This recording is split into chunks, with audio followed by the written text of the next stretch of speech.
We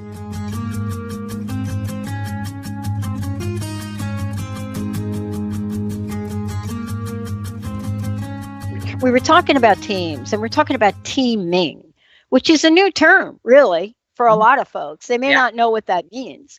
And we're talking about it now in the context of culture. There is something that we are familiar with, though, when we talk about culture clash. It's actually like a real term. Yeah. It doesn't feel good if you're part of it, right?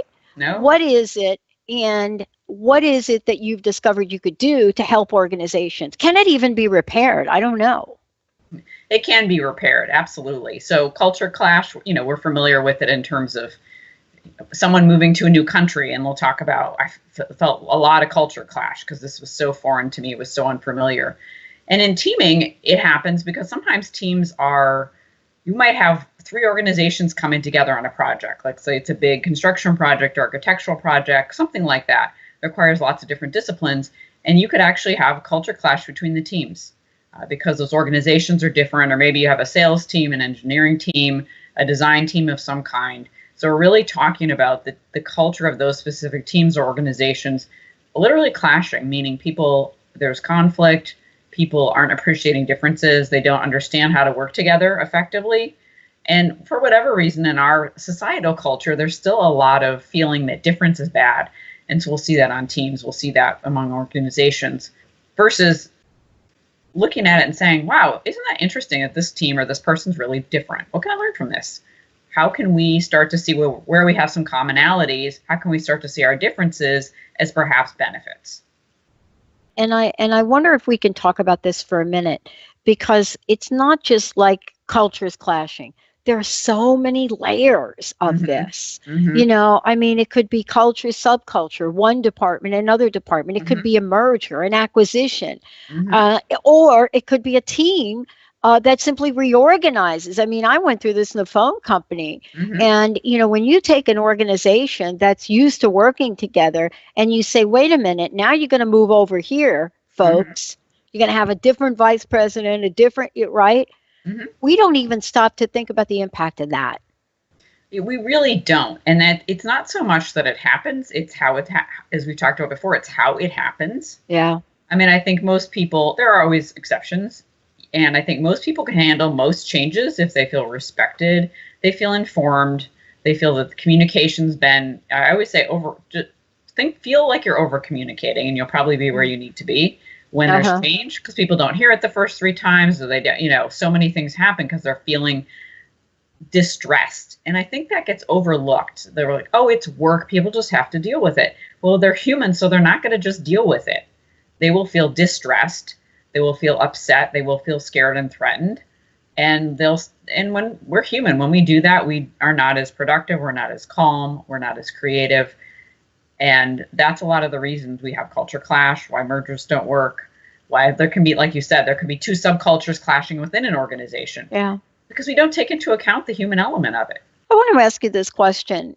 Are you asked to come in after the clash has happened generally, or have you been asked to come in to say, can you help us with this organization over here that used to be part of this division? Now they're going to a totally different division, or, totally different, norms in the organization. How does this unfold, and what would you prefer? What would you recommend? I'm usually called in after the clash has happened, right? Because organizations, many of them are still very reactive and in problem-solving mode, So wait. And then, I want to make one comment about that I think is so related to this, is this element of time. The leaders will say, well, we should focus on our culture, but we don't have time. Oh, boy. And I get that sometimes timing is important, and one time may be a little better than another time. Yeah, there are those nuances to it. And by and large, how can you not have time to focus on your culture, which is actually driving everything that you do?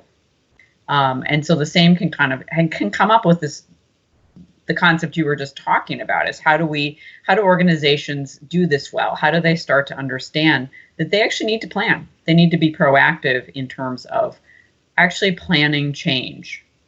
And what usually happens is there's going to be someone on a leadership team that will say, we should plan this change, right? We should do something. we should have maybe an outside person come in and help us figure this out, who has a, fresher perspective, who's not part of the system. And that may happen, or they may be a lone voice. And everyone says, we don't have time, we don't have money, we just got to get this done. People will figure it out. And I'm not sure why, but that mindset tends to persist in many places. And people, of course, don't really figure it out. You know what it reminds me of, though, too, is that each of us have an opportunity to either have a preventative mindset or, how should I say it, a wellness mindset. And I used to have a boss that used to say to all of us, well, you could pay me now or pay me later. And I never really got that until fast forward to the world we live in today. Mm-hmm. Because at some point, there will be a consequence for not paying attention to culture changing. Absolutely. I mean, we see consequences already all over the place. Mm-hmm. And, in people falling behind their competition, in the high levels of employee disengagement that there's so much to support that what a lot of organizations are doing doesn't work. And of course, there are shining star organizations out there. I think of it as the humanity of how you work with people. Oh. And that's not going to be necessarily motivating to some organizations. But there is this aspect, how are we going to treat people? How do we want to be as people in organizations? And realizing that when we do that really well, we actually make more money. We actually will make more money. It becomes a win-win. It's not let's treat people well and lose money. It's treat people well, have a great culture. Whatever in your culture is unique and specific to your organization. It's authentic to your organization. So it's never about forcing an organization to be a specific culture. It's just like a family. Families are unique in their cultures. And so are organizations. So letting that organization have its culture emerge in a really authentic way that supports everybody is actually the best way to go in the end.